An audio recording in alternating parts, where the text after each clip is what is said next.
안녕하십니까, 차사랑입니다. 제가 오늘은 스팅어 차량 내시경 에바 클리닝하고 애프터블로우 장착하는 장면을 한번 보여드릴까 합니다. 제가 지금 보여드릴 차종은 스팅어 차종입니다. 참고로 이 차는 차를 인수한 지 뭐 한 1년도 채 안 돼서 그렇게 심한 식초 냄새 같은 지독한 악취가 났던 그런 차였어요. 지금 한 3, 4년 정도 된 것 같은데, 근데 센터라든지 정비소나 막 이런 데 가서 여러 가지 해보셨는 모양입니다. 근데 그쪽에서도 이 냄새는 해결할 수 없다 뭐 이런 이제 판정이 난 것 같아요. 그래서 이제 새 차 사가지고 바로 바꾸지도 못하고 이제 몇 년을 한 3년 전서부터 냄새가 났다 그러는데 지독한 냄새가 나요. 근데 어떻게 타셨습니까? 그러니까 안 그래도 막 차를 바꾸려고 막 그렇게 계획을 하고 있었는데 이제 우연히 저를 알게 돼가지고 에바클링하고 애프터블로우까지 같이 해달라 이제 그렇게 이제 이야기를 하셨어요. 이제 센터에서 이 냄새를 해결해 보기 위해서 다양한 노력을 했었는 모양입니다. 그래도 이제 안 되니까 이제 이건 해결 불가 이제 판정이 나니까 이 차주님이 뭘 제의를 했었냐면은, 그러면 이 에어컨을 끄집어내 가지고 내부를 올 클리닝을 한번 해보면 어떻겠냐고 그렇게 이제 문의를 하니까 그 센터에서 하는 얘기가, 이 차는 다시방을 내린다는 그 자체만으로도 최소 견적이 80 이상에다가 이제 추가 작업이 진행되면은 이제 플러스 알파 이렇게 된다, 그렇게 이야기를 하다 보니까 이제 차주님도 이제 이러지도 저러지도 못하고 지금까지 이제 그 악취를 맡으면서 계속 이제 운행을 해왔던 겁니다. 이제 그렇게 한다고 해서 냄새가 해결된다는 보장도 없어요. 이제 얼마 안 가서 또 나는 경우도 생기고 그렇기 때문에, 그러니까 이제 그 차주님들이 에바클리닝을 할 때 에바클리닝 비용이 뭐 청소 비용치고는 조금 센 편인데, 이제 그 내막을 알면은 이게 거의 껌값을 들여서 그냥 한번 해보는 거라는 걸 충분히 이제 이해할 수 있고, 가성비가 정말 좋은 그런 작업이라는 걸 알게 되는 거죠. 먼저 이렇게 수건을 먼저 깔았어요. 이런 서팅어 차종입니다. 저는 항상 내시경 에바클리닝 할 때 이제 그냥 기본적으로 이렇게 전동 드라이버, 그 다음에 이게 코너 드라이버, 그 다음에 비트류들, 이제 플라스틱으로 된 이런 리무버, 그 다음에 이런 케이스 하나 딱 이렇게 기본적으로 딱 세팅을 해요. 이제 수입차, 아니 쉐보레 차들 같은 경우는 이제 작은 복서가 필요할 때도 있어가지고 이제 그런 경우에는 이제 요거를 사용해요. 이제 복서가 다양한 사이즈 복서가 들어있죠. 여기에 들어있죠. 주르륵. 그리고 이제 각종 작은 비트류들도 이렇게 들어가 있는데 쓸 일이 잘 없어요. 이 차는 여기에 홈이 한 개, 두 개, 이렇게 세 개 이렇게 나 있어요. 요 안에 이제 키가 있어요. 이게 손가락으로 키를 제끼면서 밑으로 내리면 언더커버가 열리는 그런 구조입니다. 피스를 풀 필요는 없어요. 상당히 빡빡하네. 아우. 이런 경우에는 공구를 조금 사용하면 좋죠. 너무 빡빡해요. 오.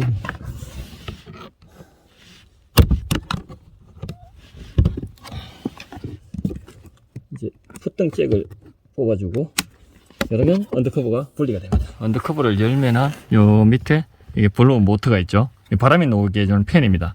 이 블로우 모터를 내리면은 이제 내시경 카메라하고 세척기를 에어컨 안으로 넣어서 내시경 에바 클리닝을 할 수가 있게 돼요. 근데 요 차는 히터 저항 센서가 저 안에 들어가 있어요. 상당히 좁은 이 공간 안에 깊이 들어가 있어 가지고 탈거하기가 조금 애를 먹습니다. 그리고 전기선이 짧아서 이게 끄집어내기도 좀 애를 먹어요.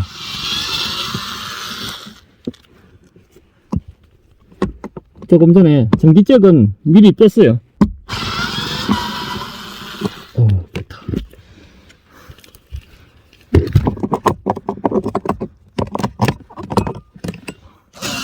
이번에는 이제 블로우 모터를 이제 탈거할 겁니다. 볼트 3개만 풀면은 이렇게 내려와요.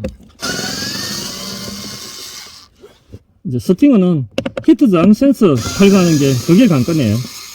탈거 작업에 있어서 이제 블로우 모터가 딱 내려오죠. 이렇게 해서 히트 저항 센서하고 이렇게 블로우 모터를 탈거를 했는데 상당히 깨끗하죠, 그죠? 이제 18년식 차량인데 한 4년 이게 넘게 된 차인데 너무 깨끗하지 않습니까? 에바클리닝을 한 것도 아니다 그러는데, 그러면 이제 이 차가 왜 막 3년 전서부터 지독한 악취가 났느냐, 이 팬을 보면 어느 정도 답이 나와요. 너무 깨끗하죠. 이제 실외기 모드를 거의 사용을 하지 않고 실내 순환 모드로만 운행을 했거나 아니면 차를 거의 안 탔거나 이제 안 타고 묵히면 그냥 뭐 2주만 해도 그렇게 악취가 날 수 있어요. 에바클리닝, 내시경 에바클리닝을 했는데 냄새가 또 난다고 전화가 오는 차들은 대부분 보면은 이틀 3일씩 그냥 비 오고 습하고 온도 높은 시즌에 지하 주차장에 대놔놓고 차를 안 타버리는 차들이 이 팬을 분리를 했는데 이 뒤에도 그다지 많이 찌들지를 않았어요. 많이 타지도 않았던 것 같아요.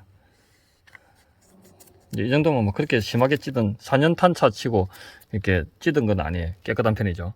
뭐 이런 차는 무조건 냄새가 나고 저런 경우는 무조건 안 나고 그런 게 아니라 이제 냄새 나는 차들만 저는 찾아다니면서 에바클링을 하고 있지 않습니까? 예, 그런 차들은 공통된 특징들이 있어요. 그게 에어컨 안에가 건조되지 않고 환기되지 않고 습한 상태로 이렇게 방치되고 썩는 조건들인 거죠.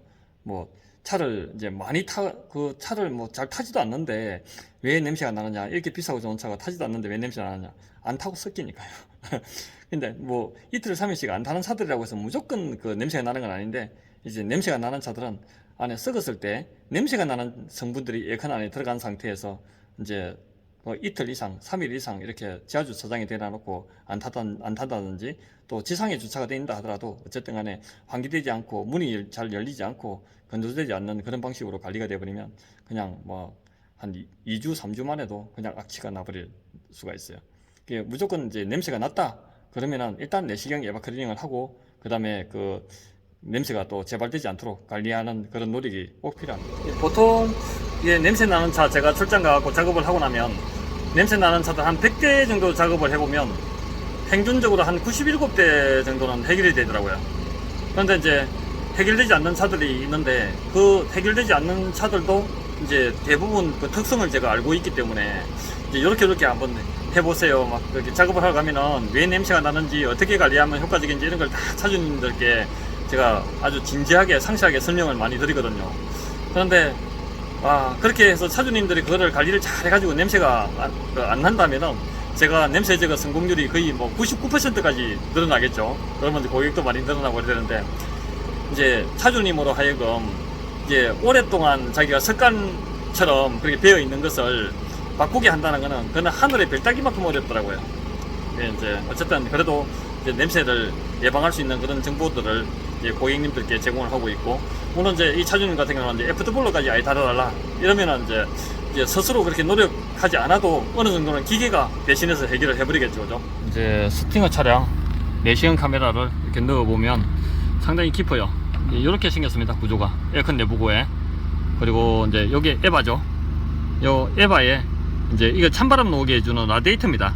이게 이제 이 구멍 속에가 이제 그 갤로 때문에 물이 생기고 그러면서 이제 이물질이 달라붙으면서 썩고 냄새가 나는 거예요. 1년에 한두 번씩은 이걸 정기적으로 이제 에바 클리닝을 해줘야 됩니다.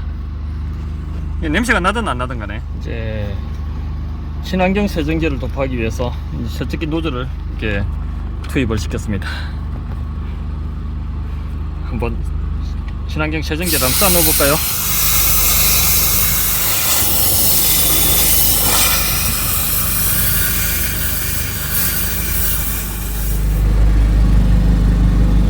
세정제가 이게 흘러내리고 있어요, 차 밑으로.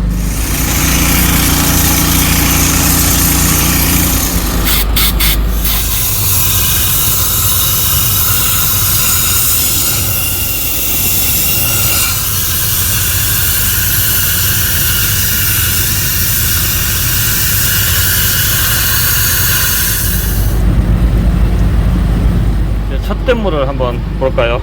스팅어 차량 약간 누런 색깔로 넣었습니다.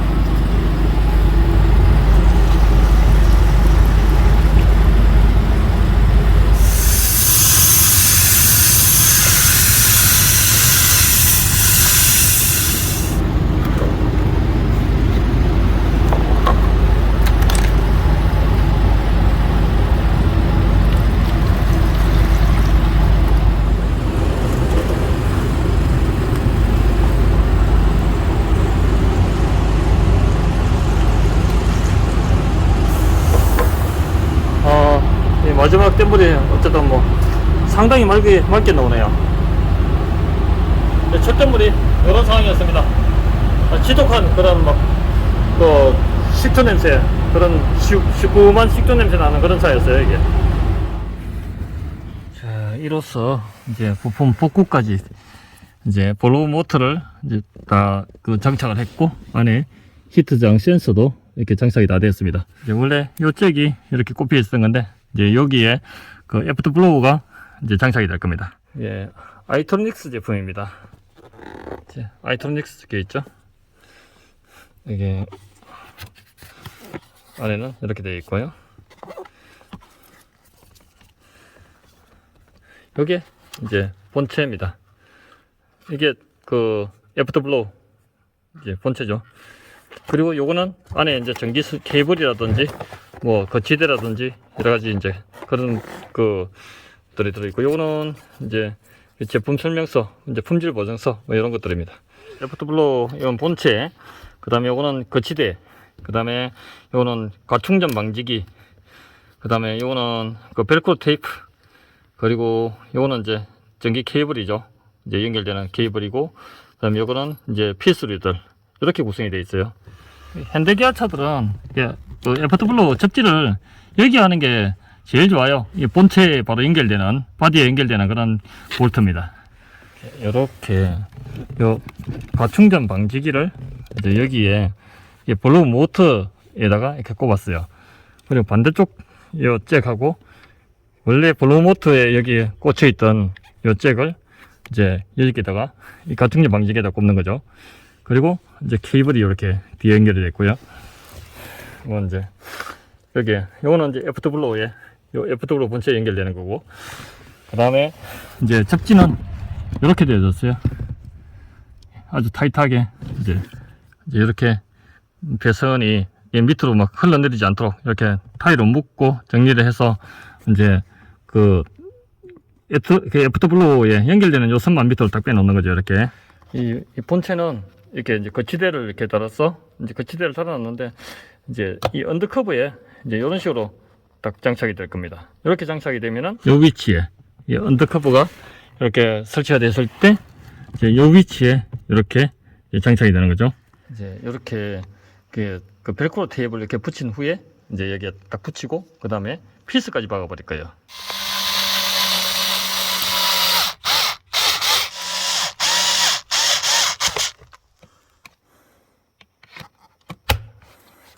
이제 언더커브를 딱 이렇게 닫고 나면 이렇게 이제 잭만 나오게 됩니다.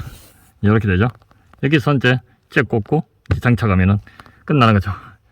자, 이렇게 이제 장착이 완료가 됐어요. 깔끔하게 됐죠. 지금 이제 건조시키고 있습니다. 그리고 애프터 블로우도 지금 이제 충전이 잘 되고 있죠. 작업하기 전에 이 송풍구에서 막 지독하게 나던 그런 그 궁금한 식초 냄새도 이제는 안 납니다.